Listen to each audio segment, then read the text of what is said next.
شروع اللہ کے نام سے جو بڑا مہربان نہایت رحم والا ہے۔ بسم اللہ الرحمن الرحیم۔ مٹھی بند کر کے یہ چھوٹی سی سورت پڑھ لیں۔ رب اتنا دے گا، اتنا دے گا، اتنا دے گا کہ آپ مانگنا چھوڑ دیں گے، گارنٹی شدہ۔ محترم ناظرین، اپنے رب کا نام صبح و شام یاد کرو، رات کو بھی اس کے حضور سجدہ ریز ہو اور رات کے طویل اوقات میں اس کی تسبیح کرتے رہو۔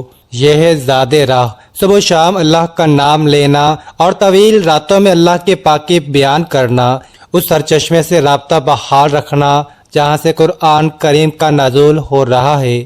یہی سرچشمہ قوت کا بھی سرچشمہ ہے، یہی اس راہ کا ساز و سامان کا بھی ماخذ ہے، اور اس کے ساتھ رابطے کا طریقہ ذکر و فکر، تسبیح، تحلیل اور دعا و عبادات ہے، خصوصاً طویل راتوں کے اوقات میں، اس لیے کہ یہ راہ طویل ہے اور یہ بوجھ باری ہے، لہٰذا اس راہ کے لیے بہت ہی بڑی مقدار میں زاد راہ کی ضرورت ہے، اور طویل راتوں کی تنہائی میں صرف بندے اور آپ کی ملاقات تنہائی میں رہتی ہے، نہایت پر امیدی اور محبت کی فضا میں۔ اس ملاقات سے تمام رکاوٹیں اور تمام الجھنیں حل ہو جاتی ہیں، اور ضعیفی اور قلت وسائل کی کمی دور ہو جاتی ہے، اور تمام رکاوٹیں ختم ہو جاتی ہیں، اور انسان دیکھ لیتا ہے کہ جس مقصد کے لیے وہ کام کر رہا ہے وہ ایک عظیم مقصد ہے، اور پھر اس کے مقابلے میں جد و جہد اور قربانیاں اور راہ کی مشکلات اور قربانیاں بہت کم نظر آتی ہیں۔ اللہ رحیم ہے، اللہ رحیم و کریم ہے، اس نے اپنے بندوں کو دعوت کا ذمہ دار بنایا، اس پر قرآن نازل فرمایا، انہیں بتایا گیا کہ ان ذمہ داریوں کا بوجھ کیا ہے اور راہ کی مشکلات کیا ہیں، لہٰذا اللہ نے اپنے نبی کو بے سہارا نہیں چھوڑا، اس کی نصرت فرمائی، اور یہ تربیت اور راہ کی ان مشکلات کے مقابلے میں تیاری کروانا بھی دراصل اللہ کی مدد اور نصرت ہے۔ اصحاب دعوت اور احیاء اسلام کے لیے کام کرنے والوں کا یہی زاد راہ ہے، ہر دور میں اور ہر جگہ یہ دعوت ایک ہے، اس کا طریقہ کار بھی ایک ہے، اور حالات اور واقعات بھی ایک ہیں۔ اہل باطل نے ہمیشہ اس کے خلاف ایک ہی راستہ اختیار کیا ہے، جو وسائل نبی صلی اللہ علیہ وآلہ وسلم کے برخلاف باطل نے اختیار کیے۔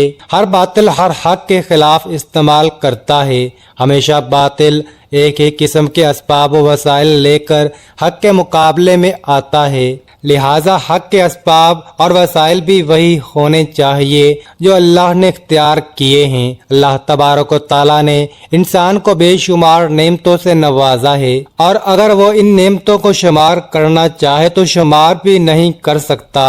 اللہ تبارک و تعالیٰ سورہ ابراہیم کی آیت نمبر 34 میں ارشاد فرماتے ہیں، اور اس نے دی تمہیں ہر چیز جو تمہیں مانگی، جو تم نے مانگی اس سے، اور اگر تم شمار کرو اللہ کی نعمت کو تو نہیں شمار کر سکو گے، اسے بے شک انسان یقیناً بڑا ظالم۔ ان آیات مبارکہ سے یہ بات معلوم ہوتی ہے کہ جب انسان اللہ تبارک و تعالیٰ سے کوئی چیز طلب کرتا ہے تو اس کو اللہ تبارک و تعالیٰ جہاں وہ چیز عطا فرما دیتے ہیں، وہیں پر انسان کو بغیر مانگے بھی اللہ تبارک و تعالیٰ بے شمار نعمتیں عطا فرمائی ہیں، لیکن ان نعمتوں کے حصول کے باوجود انسانوں کی بڑی تعداد ظلم اور ناشکری کے راستے پر ہی چلتی رہتی ہے۔ اسی طرح اللہ تبارک و تعالیٰ نے سورہ رحمان میں انسانوں اور جنات کو تکرار کے ساتھ مخاطب ہو کر ارشاد فرمایا، تو اپنے رب کی کون کون سی نعمتوں کو جٹلاؤ گے۔ سورہ نحل کی آیت نمبر 53 سے 55 میں اللہ تبارک و تعالیٰ اسی حقیقت کو کچھ اس انداز میں بیان فرماتے ہیں، اور جو تمہارے پاس کوئی نعمت ہے تو وہ اللہ کی طرف سے ہے، پھر جب پہنچے تمہیں تکلیف تو اسی کی طرف تم آہذاری کرتے ہو، پھر جب وہ دور کر دیتا ہے تم سے تکلیف کو تو اچانک ایک گروہ تم سے اپنے رب کے ساتھ شریک بنانے لگتے ہیں تاکہ وہ ناشکری کریں ان نعمتوں کو جو ہم نے دی انہیں، سو تم فائدہ اٹھا لو، پس عنقریب تم جان لو گے۔ ان آیات مبارکہ سے یہ بھی معلوم ہوتا ہے کہ انسان کا جملہ نعمتیں اللہ تبارک و تعالیٰ ہی کی طرف سے حاصل ہوتی ہیں۔ اللہ تبارک و تعالیٰ اس کی تمام تکلیفوں کو بھی دور فرماتے ہیں، لیکن انسانوں کی ایک بڑی تعداد اللہ تبارک و تعالیٰ کی نعمتوں کی ناشکری کرتی رہتی ہے۔ قرآن مجید کے مطالعے سے یہ بات معلوم ہوتی ہے کہ اللہ تبارک و تعالیٰ ناشکری پر ناراض ہوتے ہیں اور شکر گزاری پر اپنی نعمتوں کو بڑھا دیتے ہیں۔ چنانچہ سورہ ابراہیم کی آیت نمبر 7 میں ارشاد ہوا، اور اگر تم ناشکری کرو گے تو بلا شبہ میرا عذاب یقیناً بہت ہی سخت ہے۔ محترم ناظرین، جو شخص یہ صورت مٹھی بند اور اگر تم ناشکری کرو گے تو بلا شبہ میرا عذاب یقیناً بہت ہی سخت ہے۔ محترم ناظرین، جو شخص یہ صورت مٹھی بند کر کے صرف 21 بار پڑھے گا تو اللہ تعالیٰ اس سے بہت خوش ہوگا اور اسے وہ سب کچھ نوازے گا جس کی وہ خواہش رکھتا ہے۔ یہ بہت ہی آسان سا عمل ہے، معجزات کو دیکھنے والا عمل ہے۔ یہی خاص عمل ہے جو دولت کو فوری طور پر غیبی طریقے سے آپ کے پاس لانے والا عمل ہے۔ ایسا عمل ہے کہ ایک دن لوگوں نے یہ وظیفہ پڑھا اور صبح رزق کی دولت سے مالا مال ہو گئے، گھر میں کاروبار میں دولت کی ریل پیل ہو گئی، دولت کی برسات صبح سے ان کی زندگی میں شروع ہو گئی، دولت کی طوفانی بارش برس رہی ہے۔ پورے دن کسی بھی وقت یہ وظیفہ پڑھ کے معجزہ دیکھنا چاہتے ہو تو 5 منٹ کا یہ عمل کر کے آپ لوگ دیکھ لینا۔ تقدیر کے اگر بند تالے نہ کھل جائیں تو پھر مجھے کہنا۔ ناظرین، آپ لوگوں کے لیے دعا مانگ رہا ہوں، آپ سب لوگ میرے ساتھ سچے دل سے آمین ضرور کہیے گا، آپ لوگوں کی تنگ دستیوں اور مشکلات کے لیے، کیونکہ یہ آمین کئی لوگ ایک ساتھ جب آمین کہتے ہیں نا، کسی ایک کی سچے دل سے نکلی ہوئی آمین میں بھی آپ کا کام ہو جاتا ہے، تو سب مل کر آمین ضرور کہیے گا۔ میں ایک چھوٹی سی دعا کروں گا تمام لوگوں کے لیے، خاص طور پر جو ویڈیو دیکھ رہے ہیں۔ اے اللہ، اے میرے پیارے اللہ پاک، جو بھائی بہن تنگ دست ہیں اور غریبی مفلسی میں جی رہے ہیں، ان کے پاس پیسے کی کمی ہے، رزق کی کمی ہے، مال و دولت کی کمی ہے، اولاد کی کمی ہے، یا اولاد تو ہے لیکن وہ فرما بردار نہیں، میرے مولا غیب سے ان کو ڈھیروں رزق عطا کر دے، ان کو دولت عطا کر دے، ان کے پاس اتنا پیسہ آ جائے کہ جو میرے بھائی بہن اس وقت یہ ویڈیو دیکھ رہے ہیں ان کے پاس دولت اتنی آ جائے کہ وہ خود محلے بھر میں غریبوں اور مستحق لوگوں میں بانٹ کر تھک جائیں، اور پھر بھی سمجھ نہ آئے تو مزید مستحق افراد کہیں سے دیکھیں، لیکن دولت پھر بھی ختم نہ ہو۔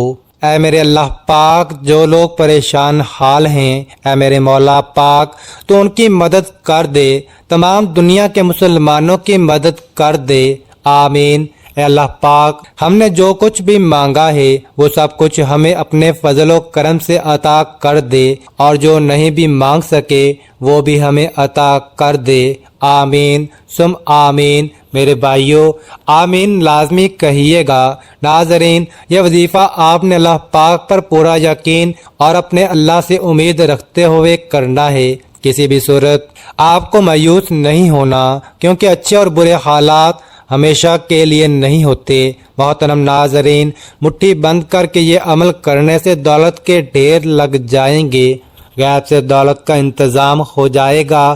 آج کا یہ جو وظیفہ ابھی آپ کو بتانے جا رہا ہوں، یہ اتنا پاورفل وظیفہ ہوگا کہ اس کی گارنٹی دیتا ہوں کہ آپ اسے لازمی آزما کر دیکھ لیں، تاکہ آپ سب بھائی بہن کا فائدہ ہو، آپ سب کا مجھ پر بھی اعتماد پختہ ہو جائے گا۔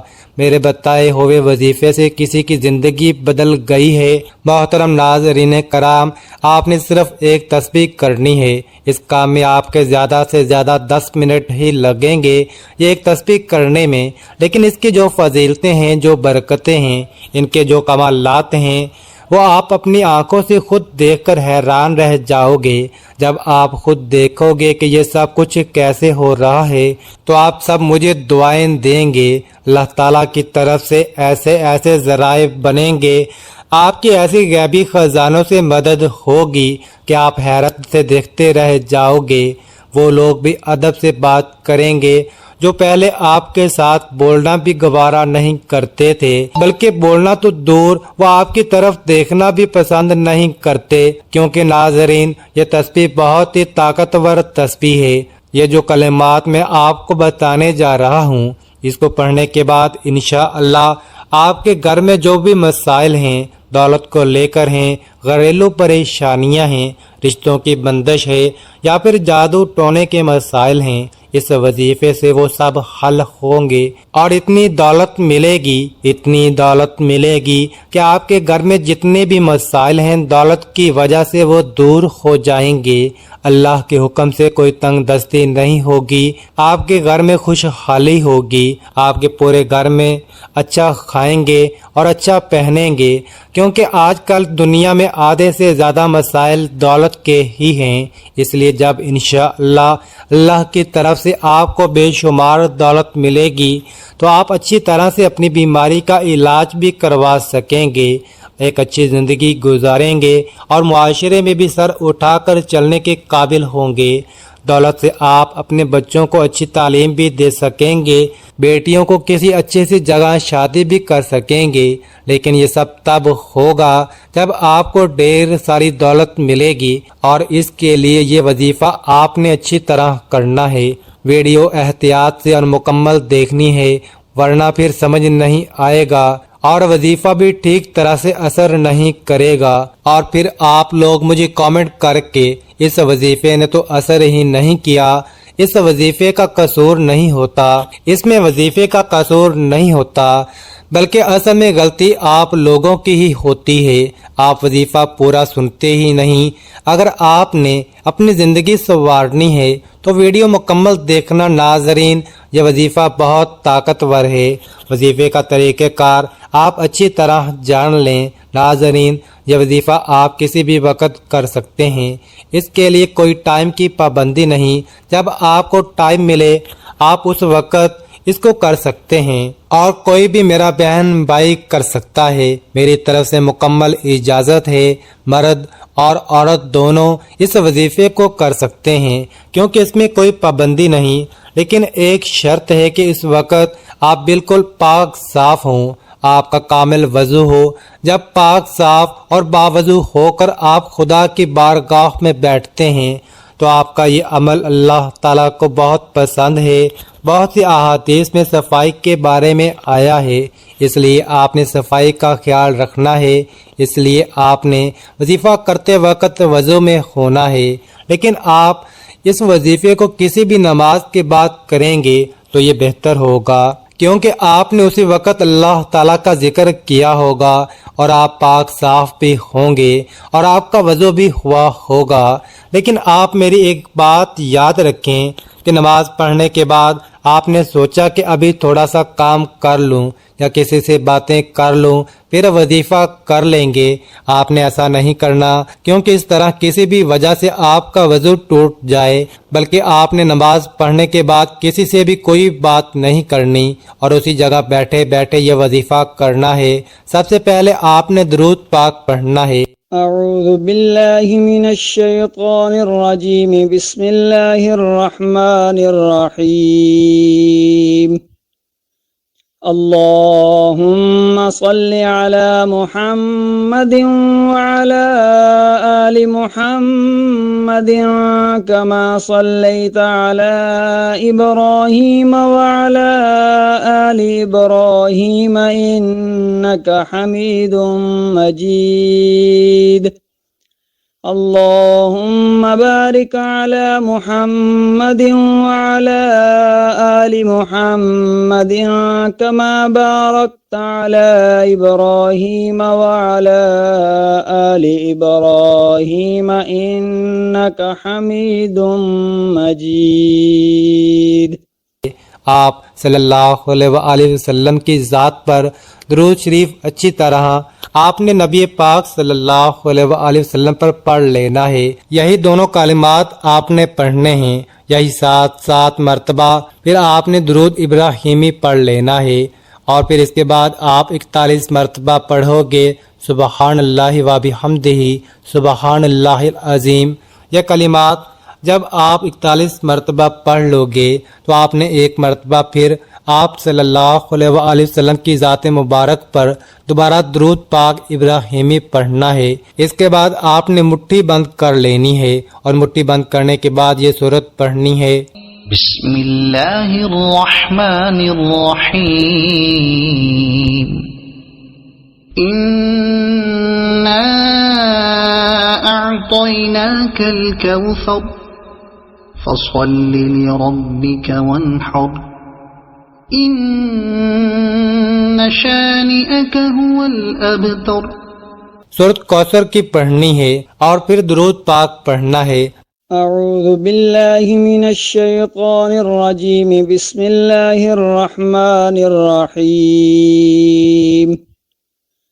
اللهم صل على محمد وعلى آل محمد كما صليت على إبراهيم وعلى آل إبراهيم إنك حميد مجيد اللهم بارك على محمد وعلى آل محمد كما باركت على إبراهيم وعلى آل إبراهيم إنك حميد مجيد۔ درود پاک پڑھنے کے بعد مٹھی کو کھول دینا ہے۔ یہ چھوٹا سا وظیفہ اور آپ کے زیادہ سے زیادہ 10 سے 15 منٹ لگیں گے، لیکن اس کی فضیلت اتنی ہے کہ آپ سن کر حیران ہو جاؤ گے۔ سورت کوثر کے فوائد میں سے ایک فائدہ دشمنوں سے بچانا بھی شامل ہے۔ ایسے دشمنوں کے خوف اور بدسلوکی کی نسبت ہجوم کو دور کرنے کے لیے سورت کوثر قابل ذکر طریقوں سے آپ کی مدد کرے گی۔ سورت کوثر روزانہ متعدد بار تلاوت کرتا ہے، اس سے اس شخص کے رزق میں اضافہ ہوتا ہے اور اس کی نقدی چوری سے محفوظ رہتی ہے۔ سورت کوثر آپ کی حاجت کو پورا کرنے میں مدد دیتی ہے۔ شادی محبت کے معاملات میں مدد کے لیے سورت کوثر سب سے زیادہ مفید ہے۔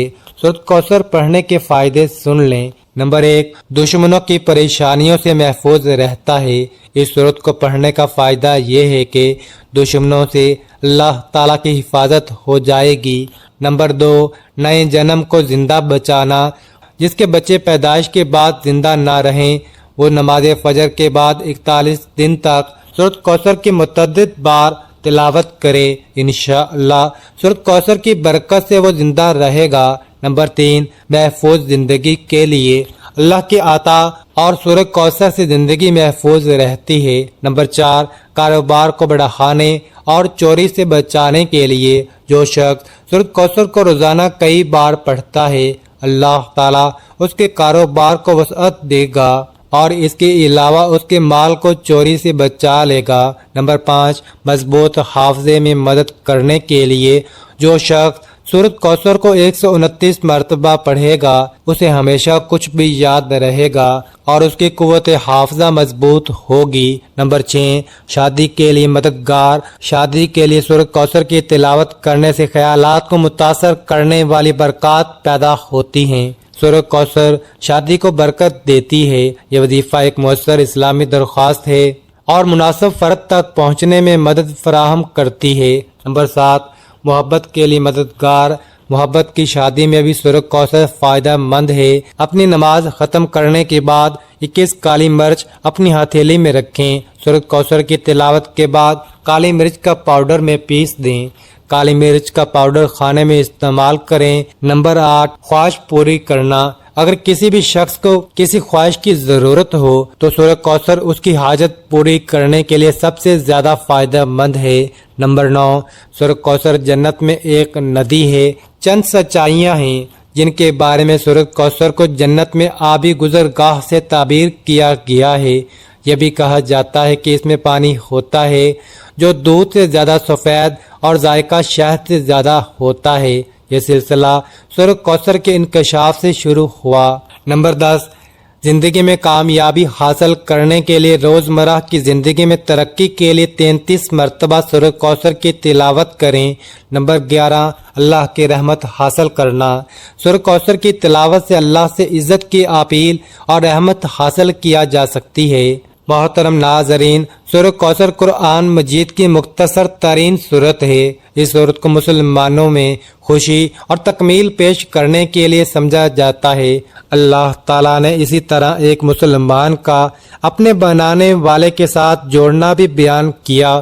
محترم ناظرین، رسول اللہ صلی اللہ علیہ وآلہ وسلم نے فرمایا، 2 کلمے ایسے ہیں جو کہ اللہ کو بہت محبوب ہیں۔ یہ کلمات زبان پر بہت ہلکے ہیں، یعنی ان کا پڑھنا نہایت ہی آسان ہے، لیکن اعمال کے ترازو میں بہت وزنی ہیں۔ یہ 2 کلمے یہ ہیں، سبحان اللہ و بحمدہ، سبحان اللہ العظیم۔ اسی طرح ایک اور حدیث پاک میں ہے، اس کا مفہوم ہے کہ رسول اللہ صلی اللہ علیہ وآلہ وسلم نے فرمایا، جو شخص بھی سبحان اللہ و بحمدہ، سبحان اللہ العظیم ایک دن میں 100 مرتبہ پڑھے تو اس کے صغیرہ گناہ مٹا دیے جائیں گے، چاہے اس کے گناہ سمندر کی جا کے برابر ہی کیوں نہ ہوں۔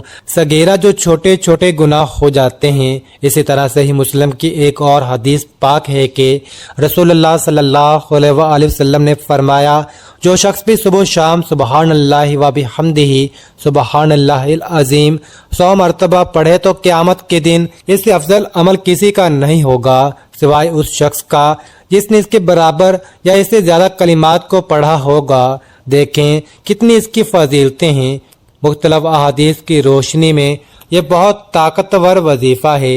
آپ نے اس کو اچھی طرح کرنا ہے، آپ نے اس کی تسبیح کرنی ہے جیسے میں نے بتایا ہے۔ انشاءاللہ آپ دیکھو گے کیسے آپ کو دولت ملے گی۔ اللہ کے حکم سے آپ کو بہت مشکلات دور ہوں گی۔ اس کے بعد آپ نے آخر میں بھی درود پاک پڑھنا ہے، پھر آپ نے اللہ تعالیٰ سے دعا بھی کرنی ہے۔ انشاءاللہ اس وظیفے کی برکت سے آپ کی مشکلات دور ہوں گی، لیکن آپ نے خصوصی دعا کرنی ہے کہ یا اللہ جو بھی مشکلات ہیں وہ دور ہو جائیں، مجھے دولت عطا کر، جو میرے مسائل بنے ہوئے ہیں دولت کی وجہ سے مشکلات ہیں وہ دور ہو جائیں۔ غرض آپ نے اللہ تعالیٰ سے اپنے لیے رو رو کر گڑ گڑا کر خصوصی دعا بھی کرنی ہے۔ اللہ کے فضل سے آپ کے تمام مسائل حل ہو جائیں گے۔ محترم ناظرین، ہمارے معاشرے کے لوگوں کی بڑی تعداد مختلف وجوہات کی بنا پر پریشان نظر آتی ہے۔ لوگوں کی ایک بڑی تعداد معاشی معاملات میں الجھی ہوئی ہے۔ بہت سے لوگ اپنے بچوں کے مستقبل کے حوالے سے پریشان نظر آتے ہیں۔ اسی طرح بہت سے لوگ مختلف طرح کی بیماریوں اور عارضوں کا شکار بھی ہیں۔ کچھ لوگ مالی نقصانات کی وجہ سے غم اور پریشانیوں میں ڈوبے ہوئے نظر آتے ہیں۔ اسی طرح بہت سے لوگ اپنے قریبی عزیز و اقارب کی موت پر دکھ اور کرب میں مبتلا ہیں۔ لوگوں کی ایک بڑی تعداد بیٹیوں کے رشتوں کی وجہ سے پریشان ہے، جبکہ کئی لوگ اولاد کی نعمت سے محرومی کی وجہ سے پریشان نظر آتے ہیں۔ کتاب و سنت میں پریشانیوں اور مشکلات کے حل کے لیے بہت سی خوبصورت تدابیر بتلائی گئی ہے، جن پر عمل پیرا ہونے سے یقیناً انسان کی مشکلات اور پریشانیاں دور ہو سکتی ہیں۔ چند اہم تدابیر درج ذیل ہیں۔ دعا مانگنے کی وجہ سے اللہ تبارک و تعالی انسان کے جمی مصائب اور مسائل کو دور کر دیتے ہیں۔ قرآن مجید کے مطالعے سے یہ بات معلوم ہوتی ہے کہ انبیاء علیہ السلام بھی اللہ تبارک و تعالیٰ کی بارگاہ میں آ کر دعا مانگا کرتے تھے۔ چنانچہ اللہ تبارک و تعالیٰ نے قرآن مجید میں حضرت آدم علیہ السلام، حضرت نوح علیہ السلام، حضرت ابراہیم علیہ السلام، حضرت یوسف علیہ السلام، حضرت موسیٰ علیہ السلام، حضرت ایوب علیہ السلام، حضرت یونس علیہ السلام، حضرت سلیمان علیہ السلام، حضرت زکریا علیہ السلام، حضرت عیسیٰ علیہ السلام کی دعاؤں کا ذکر کیا ہے۔ اللہ تبارک و تعالیٰ اپنے انبیاء علیہ السلام کی دعاؤں کو سنتے رہے اور ان کی امنگوں اور تمناؤں کو پورا فرماتے رہے۔ دعا کی برکت سے حضرت یونس علیہ السلام کے غم اور حضرت ایوب علیہ السلام کی بیماری دور ہوئی۔ اسی طرح بڑھاپے میں اللہ تبارک و تعالیٰ نے حضرت زکریا علیہ السلام کو دعا کی برکت سے جلیل القدر اولاد کی نعمت سے نواز دیا۔ نبی کریم صلی اللہ علیہ وآلہ وسلم خود بھی باکثریت دعا مانگا کرتے تھے۔ اسی طرح آپ صلی اللہ علیہ وآلہ وسلم نے اپنی امت کو بھی مختلف اوقات کی دعائیں سکھائی۔ کتاب و سنت میں مذکور دعاؤں کو اگر جمع کیا جائے تو ایک بہت بڑا ذخیرہ بن جاتا ہے۔ مسلمانوں کو انبیاء علیہ السلام اور بالخصوص نبی مہربان حضرت رسول اللہ صلی اللہ علیہ وآلہ وسلم کے طریقے پر چلتے ہوئے اپنی جملہ تکلیفوں اور پریشانیوں کے حل کے لیے اللہ تبارک و تعالیٰ کی بارگاہ میں دعا مانگنی چاہیے۔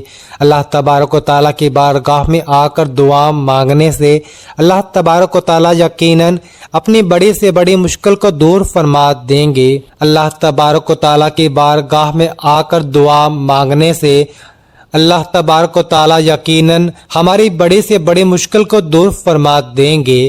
قرآن مجید میں جہاں انبیاء علیہ السلام کی دعاؤں کا ذکر ہے، وہیں پر دعا کی قبولیت کے حوالے سے احادیث میں بھی مختلف طرح کے واقعات مذکور ہیں، جن میں سے صحیح بخاری میں ایک واقعہ خصوصی اہمیت کا حامل ہے۔ صحیح بخاری میں حضرت عبداللہ بن عمر رضی اللہ تعالی عنہ سے روایت ہے کہ آپ صلی اللہ علیہ وآلہ وسلم نے فرمایا، 3 شخص کہیں باہر جا رہے تھے کہ اچانک بارش ہونے لگی۔ انہوں نے ایک پہاڑ کے غار میں جا کر پناہ لی۔ اتفاق سے پہاڑ کی ایک چٹان اوپر سے لڑکھی اور اس غار کے منہ کو بند کر دیا جن میں یہ تینوں پناہ لیے ہوئے تھے۔ اب ایک دوسرے سے کہا کہ اپنے سب سے اچھے عمل کا جو تم نے کبھی کیا ہو کر اللہ تعالیٰ سے دعا کرو۔ اس پر تینوں اشخاص نے اپنے اپنے نیک عمل کو اللہ تبارک و تعالیٰ کے سامنے پیش کر کے دعا مانگی۔ ہر دعا کے بعد پتھر غار کے منہ سے ہٹتا گیا حتیٰ کہ غار پورا کھل گیا اور وہ تینوں شخص باہر آ گئے۔ غار کے پتھر کے واقعے سے یہ بات معلوم ہوتی ہے کہ انسان کی مشکل خواہ کتنی ہی بڑی کیوں نہ ہو، اللہ تبارک و تعالیٰ سے اگر دعا کی تو اللہ تبارک و تعالیٰ اس کی تکلیف کو دور فرما دیتے ہیں۔ توبہ استغفار انسان کی زندگی میں آنے والی بہت سی مشکلات کا اس کے اعمال سے گہرا تعلق ہوتا ہے۔ چنانچہ جب انسان اللہ تبارک و تعالیٰ کی بارگاہ میں آ کے توبہ کرتا ہے تو اللہ تبارک و تعالیٰ اس کی مشکلات کو دور فرما دیتے ہیں۔ اسی طرح جب اللہ تبارک و تعالیٰ سے استغفار کی جاتی ہے تو اللہ تبارک و تعالیٰ استغفار کی برکت سے بھی انسان کی مشکلات کو دور فرما دیتے اور اپنی نعمتوں سے نواز دیتے ہیں۔ اللہ تبارک و تعالیٰ نے سورہ نوح کی آیت نمبر 10 سے 12 میں استغفار کے حوالے سے حضرت نوح علیہ السلام کی ایک خوبصورت بات کا ذکر کیا ہے جو درج ذیل ہے۔ تو میں نے کہا بخشش مانگو اپنے رب سے، بے شک وہ بہت بخشنے والا ہے۔ وہ بھیجے گا بارش تم پر موسلا دھار اور وہ مدد کرے گا تمہاری مالوں اور بیٹوں کے ساتھ، اور وہ پیدا کر دے گا تمہارے لیے باغات اور جاری کر دے گا تمہارے لیے نہریں۔ ان آیات مبارکہ سے معلوم ہوتا ہے کہ اللہ تبارک و تعالیٰ زمین و آسمان کی بہت سی نعمتوں کو توبہ استغفار کی وجہ سے انسان کے لیے کھول دیتے ہیں۔ ذکر الہی کثرت سے اللہ تبارک و تعالیٰ کا ذکر کرنے کی وجہ سے انسان اندھیرے سے نکل کر اجالے کے راستے پر چل پڑتا ہے۔ اللہ تبارک و تعالیٰ اس حقیقت کو سورہ احزاب کی آیت نمبر 41 میں یوں بیان فرماتے ہیں، اے لوگو جو ایمان لائے ہو، یاد کرو اللہ کو بہت زیادہ یاد کرنا اور تسبیح پاکیزگی بیان کرو۔ اس کی صبح و شام وہی ہے جو رحمتیں بھیجتا ہے تم پر، اور اس کے فرشتے دعائے رحمت کرتے ہیں تاکہ وہ نکالے تمہیں اندھیروں سے روشنی کی طرف، اور وہ مومنوں پر بہت رحم کرنے والا ہے۔ اسی طرح سورہ رات کی آیت نمبر 28 میں ارشاد ہوا، وہ لوگ جو ایمان لائے اور اطمینان پاتے ہیں ان کے دل اللہ کے ذکر سے سن لو، اللہ کے ذکر سے ہی دل اطمینان پاتے ہیں۔ ان آیات مبارکہ سے یہ بات معلوم ہوتی ہے کہ انسان کے دل کا امن اللہ تبارک و تعالیٰ کے ذکر میں رکھا ہے۔ چنانچہ مشکلات کی دوری اور اطمینان کے حصول کے لیے کثرت سے ذکر کرنا انتہائی مفید ہے۔ تقوی، جب کوئی شخص اللہ تبارک و تعالیٰ کے ڈر کو اختیار کرتے ہوئے گناہوں سے بچنا شروع کر دیتا ہے تو اللہ تبارک و تعالیٰ اس عظیم عمل کی برکت سے انسان کی تنگیوں اور تکلیفوں کو دور کر دیتے ہیں۔ اس حقیقت کا ذکر اللہ تبارک و تعالیٰ سورۃ طلاق کی آیت نمبر 2 اور 3 میں یوں فرماتے ہیں، اور جو اللہ سے ڈرتا ہے تو وہ بنا دیتا ہے اس کے لیے مشکلات سے نکلنے کا راستہ، اور وہ رزق دیتا ہے اسے جہاں سے وہ گمان بھی نہیں کرتا۔ اللہ تعالیٰ آپ کا حامی و ناصر ہو۔ ناظرین، کامنٹ باکس میں اللہ تعالیٰ کے 99 ناموں میں سے ایک نام ضرور ٹائپ کریں، اور مزید اس طرح کی ویڈیوز دیکھنے کے لیے اس چینل کو سبسکرائب کریں۔ جزاک اللہ۔